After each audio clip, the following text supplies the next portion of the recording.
Hi all, welcome to beiasacademy.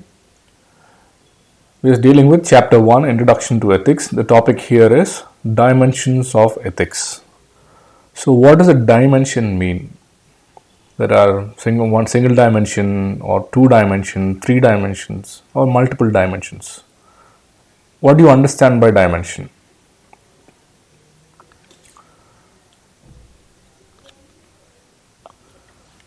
Okay, as usual, let's start with a quotation. Independence is my happiness. The world is my country. To do good is my religion. It is given by Thomas Paine. Who is Thomas Paine?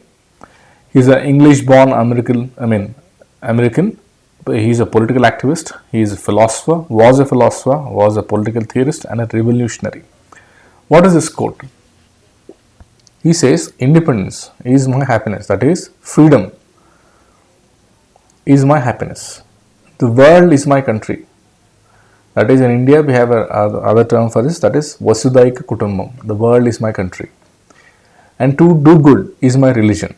That is Sarva Dharma Samvav. Treating everybody equally, all religions. And to do good for everybody, welfare of all, is my religion. So let us remember this quote.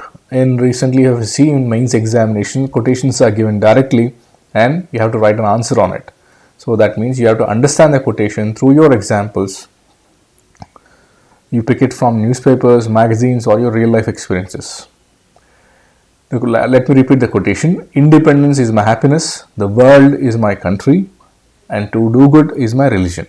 That means human being is happy when he is free. There are no boundaries between different countries. You should not discriminate people. You should see the entire globe as one country. And you should not discriminate between different religions. Your religion should be to do good. Doing good, helping people should be your religion. This quotation is given by Thomas Paine. Right. Okay, if you see the image here, you can see the child is wearing a glasses. What are these glasses? 3D glasses. Have you seen Avatar movie? Most of you might have seen these 3D movies, right? Before COVID-19 pandemic. What is the difference between watching a movie and watching a 3D movie? Your experience is much more vivid, much more clear. You're more immersed. It is more deep, right? You see a different dimension. It's like everything is happening within you or with you. Similarly, there are single dimensions, two dimensions, or three dimensions, and multiple dimensions. Ethics also has different dimensions. That means different viewpoints, different angles. There are different theories to study in ethics from different perspectives. What is ethics? What does ethics consist of? All these are different dimensions. Okay. Ethical studies, what does ethics study? Ethics studies different universal values. The values which are helpful for the human being to live a good life in this world. So these values are studied by ethics. These are universal values. Like the concept of right and wrong, all these things is based on a logical discussion, evidence, investigation. So a right in certain countries might be wrong in other countries. A wrong in certain countries might be right in other countries. The essence is ethics changes from time to time. That is why ethics has different dimensions. Okay, theoretically there are 4 dimensions. One is meta-ethics. What is meta? Which is beyond metaphysics. Similarly, we have meta-ethics. Next is descriptive ethics. In your exam, they say describe. That means when you describe or compare, that is descriptive ethics. Next is normative ethics. This is another dimension. What is norm? Cultural norm. Respecting elders in Indian society is a norm. Right? So there are particular norms in a society. So here, similarly, we have normative ethics. Next is applied ethics. Okay, now let me explain what does meta-ethics mean. Meta-ethics examines the origin and meaning of ethical principles. Let us say there are certain ethical principles. Honesty, truthfulness. The society should be honest. This is an ethical principle. So this dimension of meta-ethics will examine the origin. When did it come? What is the meaning of being honest? What was one of the first time it was used? So this branch of ethics, this dimension of ethics is meta-ethics. Next is descriptive ethics. What is descriptive ethics or comparative ethics? Deals with people's belief. It will understand a person. I mean, how does a person judge what is right and wrong? It will study people's beliefs. This dimension is dealt by descriptive ethics. Next is normative ethics. It studies the ethical actions in a given situation. So there is a particular norm in a society. So that norm will be studied. Next is applied ethics. What is applied ethics? What does it mean? Applied ethics examines specific controversial issues related to ethics in society. Let us say there are medical ethics. Should the doctor or the hospitals charge more to treat COVID patients? Is it right? Or should the euthanasia, mercy killing be permitted or not? Or should abortion be done or not? So these are dealt with, these dimensions of ethics are dealt under applied ethics. So how do you remember? There are 4 dimensions of ethics. Why there are different dimensions? Because ethics changes from time to time. There are 4 dimensions. First one is meta-ethics. Second is descriptive ethics. Third is normative ethics. Fourth is applied ethics. Okay, let us dig deep. What is meta? Beyond. Facebook has changed its name to Meta, I think so now. Meta Incorporation. So meta ethics. It consists of 2 words. Meta is beyond. Ethics, we all know ethics. Right. It dwells or thinks or interprets what is beyond ethics. It questions the fundamental principle of why does ethics exist at all.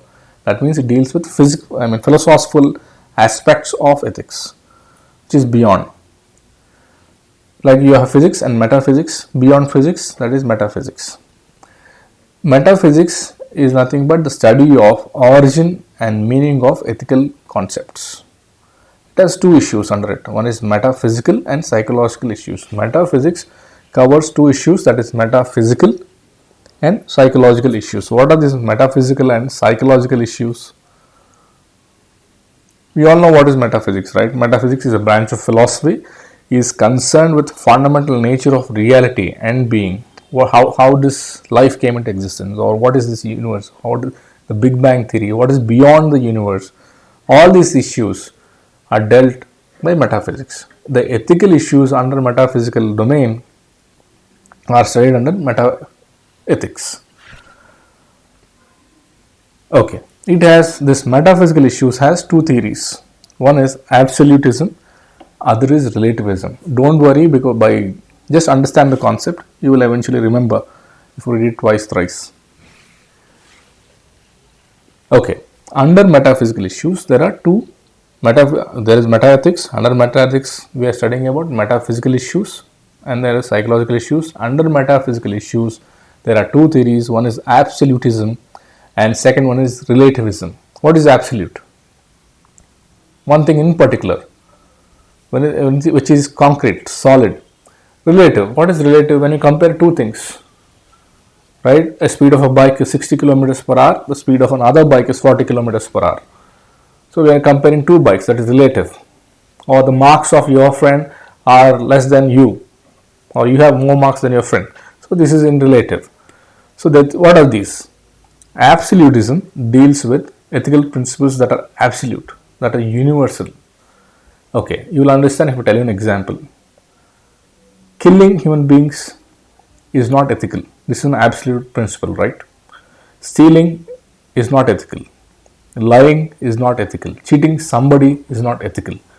Being unfaithful to your friends, family, or spouse is not ethical. So these are universal. Wherever you go on the globe, these are universal ethical values. These values are dealt under absolutism. And now let's go to relativism. Relative. What is relative? When you compare 2 things, they're quite subjective. When you compare 2 things, it is quite subjective. So this theory is called moral relativism, right? Let's go into the origin of relativism. Relativism, this concept came into being that the philosophers were particularly of the opinion that Ethical principles are of human inventions. That means human beings created these ethical principles. That is what relativists believe or propounded.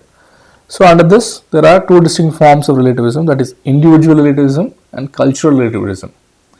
That means under individual relativism, individuals, that means you create your own moral standards, or I create my own moral standards.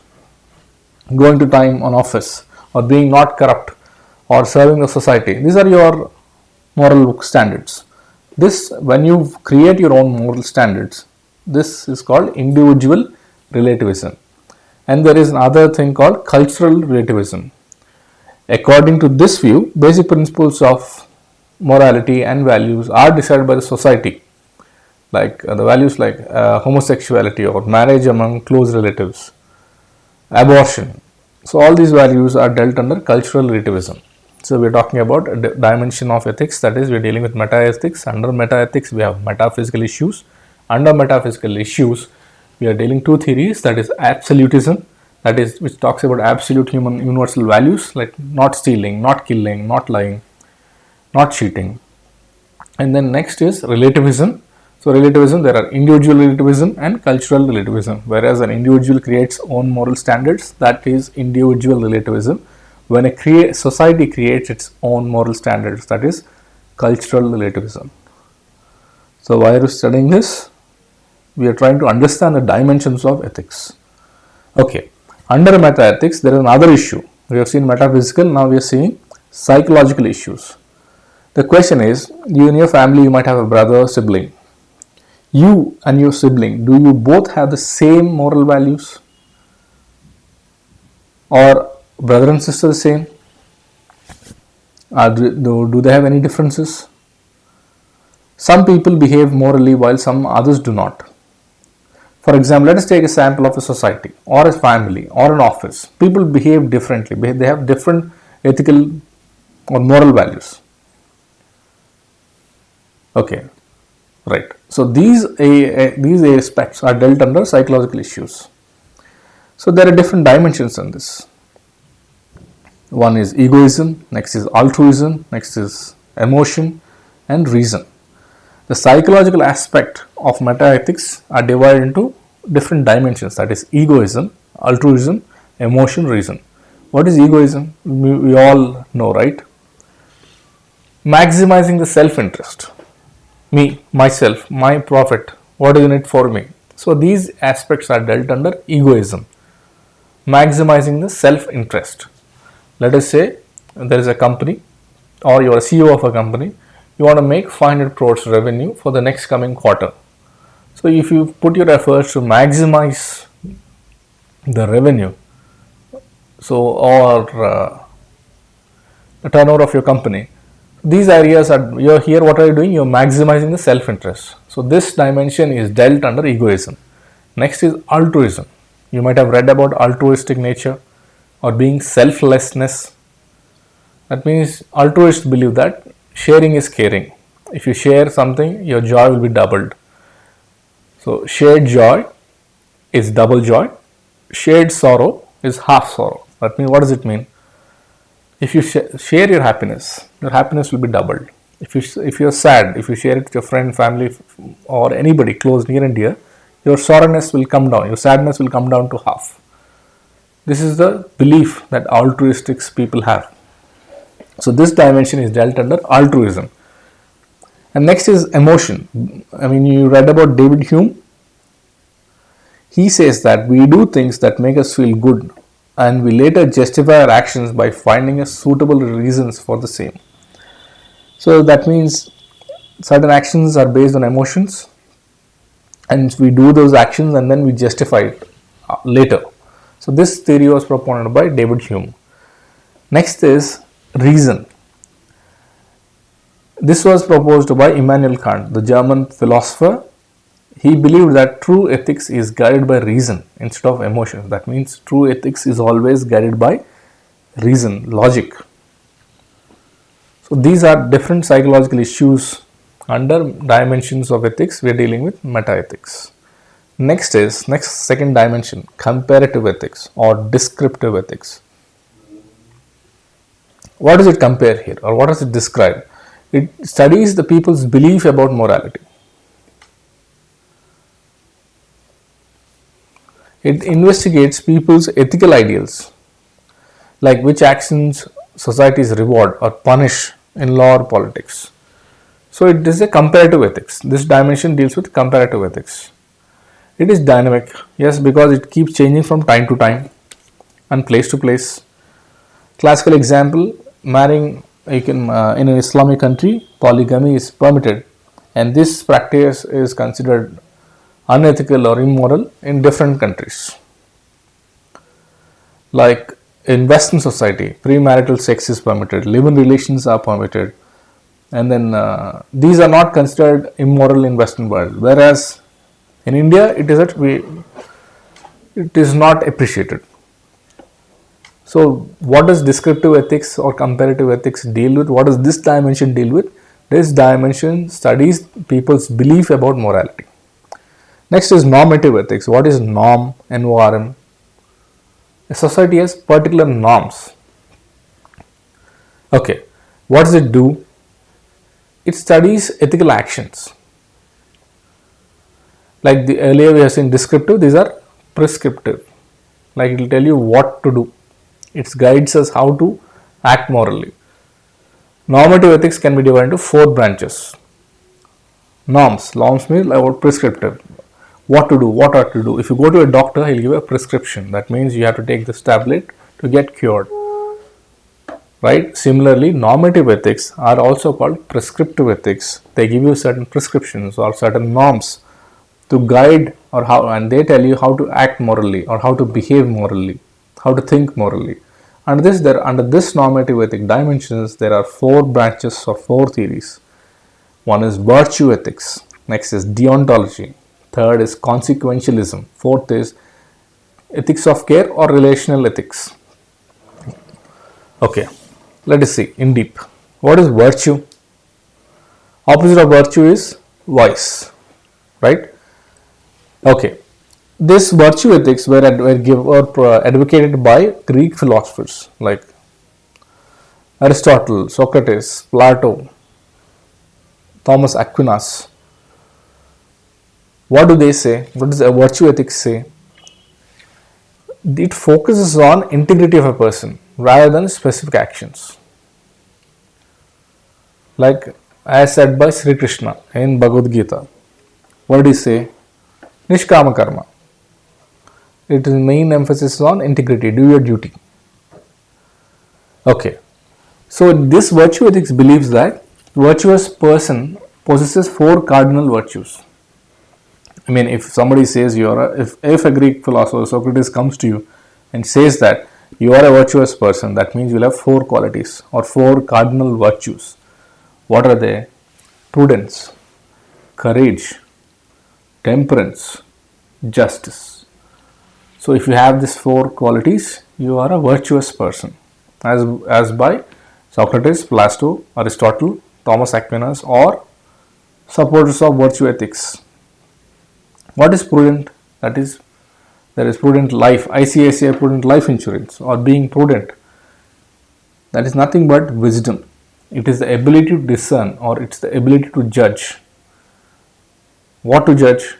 Is the step which the action which you are going to take, is it good? Is it right? Is it appropriate? If you have that ability to discern, that quality is called prudence. Do you think so tomorrow?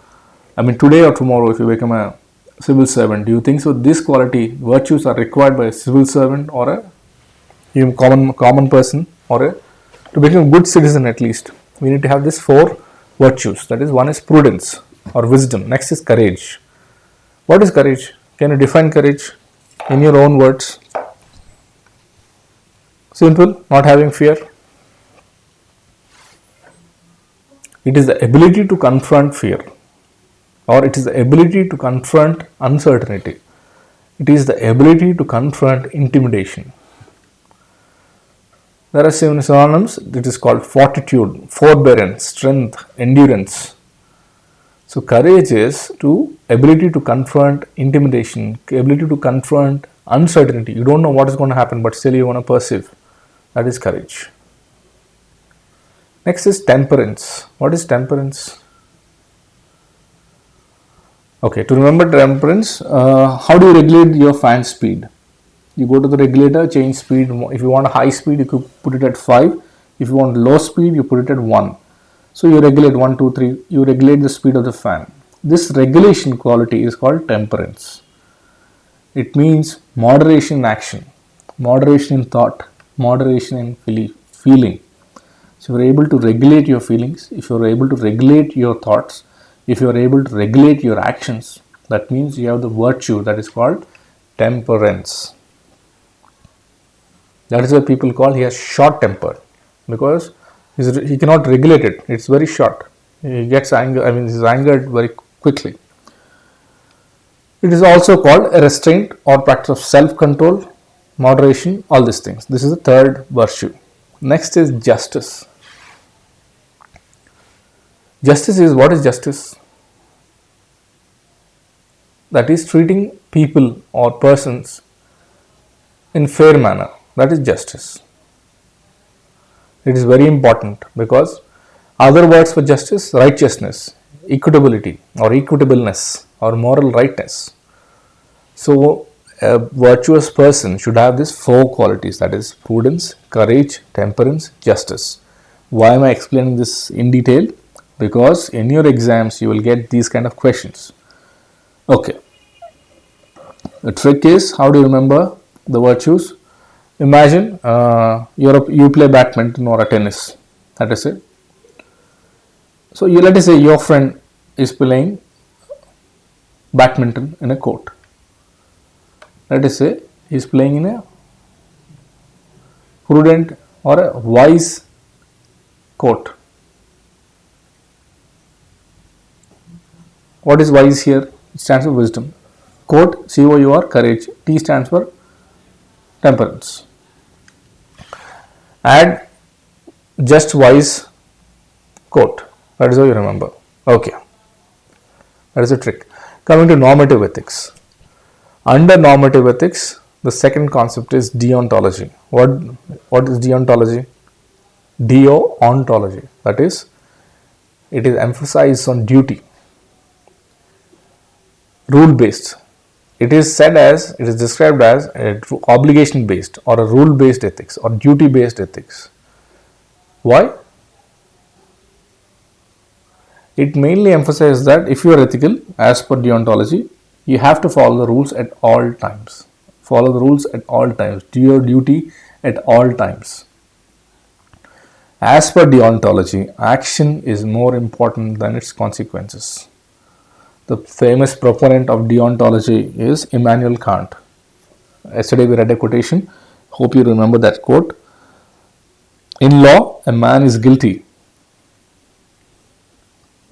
if he does some crime, but a man is guilty if he thinks of doing so in ethics. This quotation is given by Immanuel Kant. That means he is emphasizing on duty. Do your duty. Okay, so under deontology, under this dimension of ethics, there are different concepts. One is categorical imperative. Okay, next is Gandhian ethics. Next is Nishkama Karma. So Nishkama Karma talks about duties. Gandhian ethics also talks about duties. Categorical imperative talks about duties. Don't be worried about this word, categorical imperative. I'll explain it. It's very easy. What is imperative? Imperative means which you are supposed to do or which you have to do. Categorical, which is very important. An action which is very important that you have to perform. That is categorical imperative. This concept was given by Immanuel Kant. That means you should speak the truth irrespective of the consequences. The simple meaning is the classical example which was said for categorical imperative is, if you know during the period of Hitler in Germany, the Jews were massacred. These Jews, they escaped from the camp. They were running for their life. They came to your door, and they came to your house, and they hid under your bed. So behind them, these German soldiers came. And then these German soldiers knocked on your door and asked, did any Jews come here into your home? As per categorical imperative, you should do your duty. That means you should show where this people, you should show the people hidden under your bed. That means, as per Immanuel Kant, you have to do your duty. That is the ethical action. Deontology, action is more important than consequences. Let us look at a different dimension. Let's take a Gandhian ethics. Gandhiji believed in righteousness of action. He believed in the principle of truth and non-violence. He absolutely believed that these principles are non-negotiable, immutable. God is truth. Truth is God. Okay, in your history you will be reading about Champaran Satyagraha. Gandhiji called off this. After Chauri Chauri incident, he had called off this non-violence movement, right? Why? Because people have burnt the police station. So it is not a righteous action. So Gandhi called off for this movement. He stopped that movement. For him, action is to be noble. Okay, next is Nishkama Karma. This is another dimension. What is Nishkama Karma? Karma is action. Nishkama, that is selfless. This is nothing but Nishkama Karma is selfless action. This was taught by Lord Krishna to Arjuna in his discourse. This concept, Nishkama Karma, emphasizes on the performance of one's duties rather than working on the result. So do your duty, forget about the result. What does that mean? Classical example.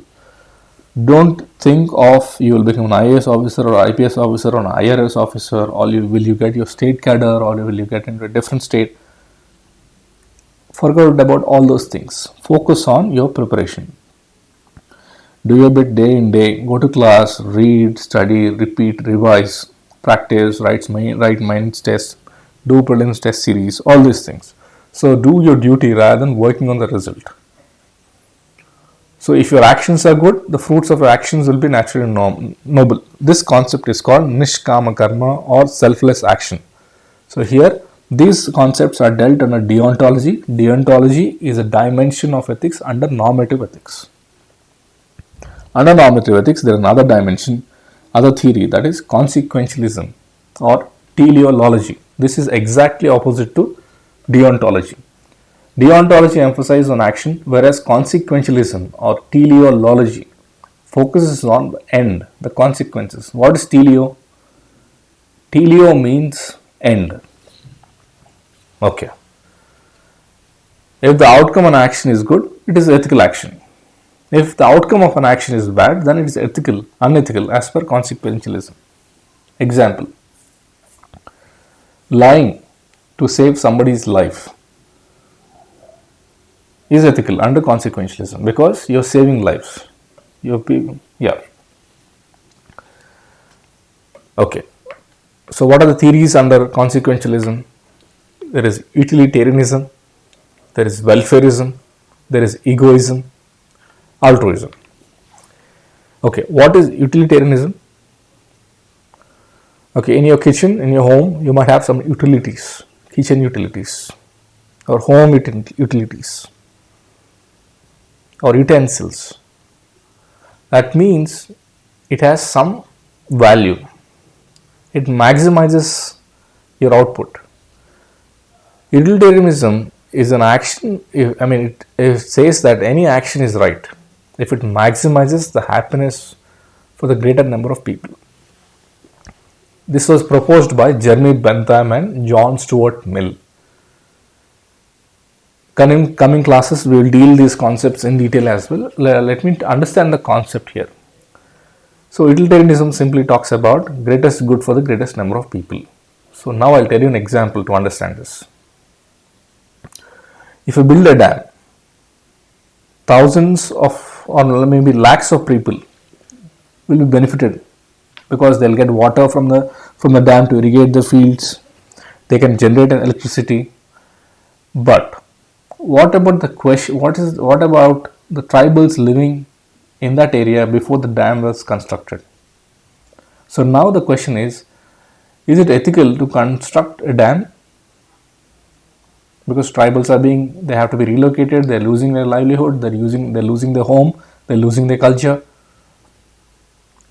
But if you build a dam, lakhs of people are being benefited. When you compare in number, tribals are thousands in number, whereas the beneficiaries of building a dam are lakhs in number. Under utilitarianism, if the action maximizes the happiness of the greatest number of people, then it is an ethical action. These theories were proposed by Jeremy Bentham and John Stuart Mill. Okay, so here the consequence is good. Next is Welfarism. An action is right if it leads to state welfare, like people gaining more wealth or population become prosperous. Next is egoism. An action is right if it maximizes the good for the self. This is another dimension. Utilitarianism focuses on society at large, whereas egoism focuses on individual. Next is altruism. It promotes someone's welfare even at the cost of own happiness.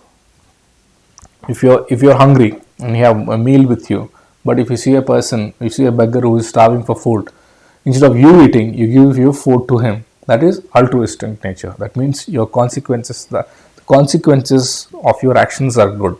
So these are consequential theories. Right. The next dimension under normative ethics is ethics of care or relational ethics. That means it talks about care especially.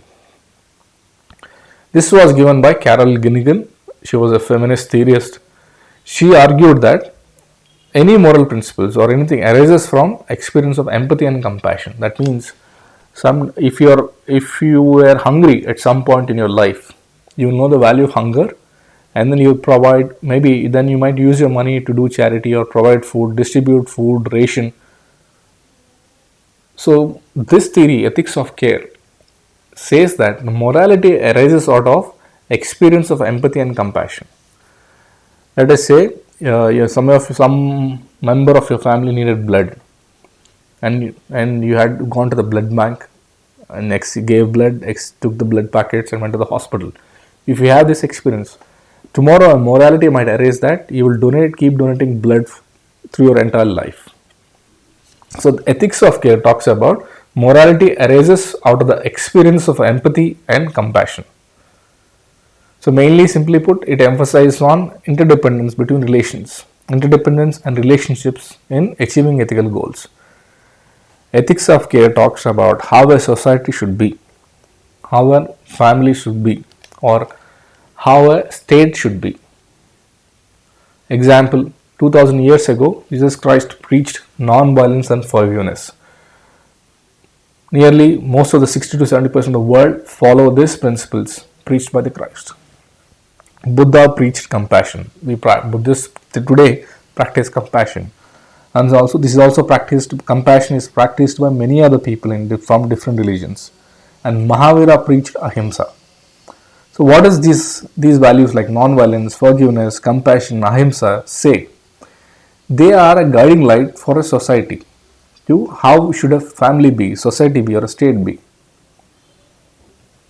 Okay, this dimension is ethics of care. There is another dimension, that is applied ethics, like ethics when applied to different dimensions, medical ethics, media ethics. Okay, let us look at this quotation. We won't have a society if we destroy the environment. This was given by Margaret Mead. Some of you might have anthropology optional if she is an anthropologist. You read about her in detail. So let us understand the quotation. We won't have a society if we destroy the environment. What is society? A group of people living together with a particular norms, rules, regulations and laws. And this society lives in an ecosystem. That ecosystem is an environment. Let us say, if we destroy a forest nearby, will that society be impacted or not? It will be. Right? So we will not have a society if we destroy the environment. So you try to remember this quote and try to understand, apply your own examples. So basically put, coming to the topic, applied ethics is concerned with analysis of moral issues in private and public life. Classical example, is mercy killing ethical or unethical? Killing animals or testing animals to make vaccines. To make COVID vaccines, they have tested on animals as well. Is it right or wrong? They tested on guinea pigs, monkeys. Is abortion right or wrong? I mean, you're killing, it is infanticide. So all these areas are dealt by applied ethics. So any topic or any issue which is controversial, which has moral dimensions, and which has an impact on society is dealt by applied ethics. Classical, there are different branches like medical ethics, media ethics, business ethics, human rights ethics, environmental ethics. So these are different dimensions. Now let us look at a mains-based question. Simply to concise the entire chapter, like if you watch a Netflix series, you're having a 2D experience. If you go to Avatar or some 3D movie, you're having a 3-dimensional experience. If you have a visual aid, you'll have a different. If you're seeing a hologram, you might have a 5-dimensional experience. So it is nothing but viewing the concept from a different dimensions. So when you view a concept from different dimensions, different theories came up. So those are meta ethics, normative ethics, descriptive ethics, and applied ethics. Okay, so now let us look at a mains-based question. What are the various dimensions of ethics? If everything has been spelled out by law, why should an administrator be ethical? Explain.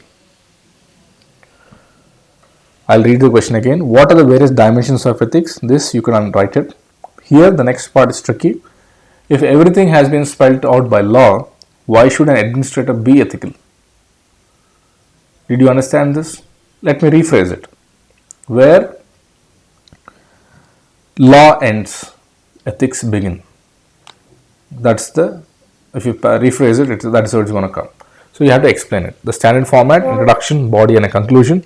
In the introduction, use standard format of defining ethics and write different branches. Or if possible, try to draw a diagram. Now come to the body. Describe about different theories, meta-ethics, descriptive, normative, prescribed or applied. And then second part, where law ends, ethics begins. You can keep a subheading like this and then you elaborate. Use examples. Use simple language, write examples. So where does law end, ethics begins? So what is integrity? Doing right when nobody is observing, right? Or in India there was no insider trading, law preventing insider trading before, but it was unethical. Or jumping the signal, red light or green light, or walking on the footpath.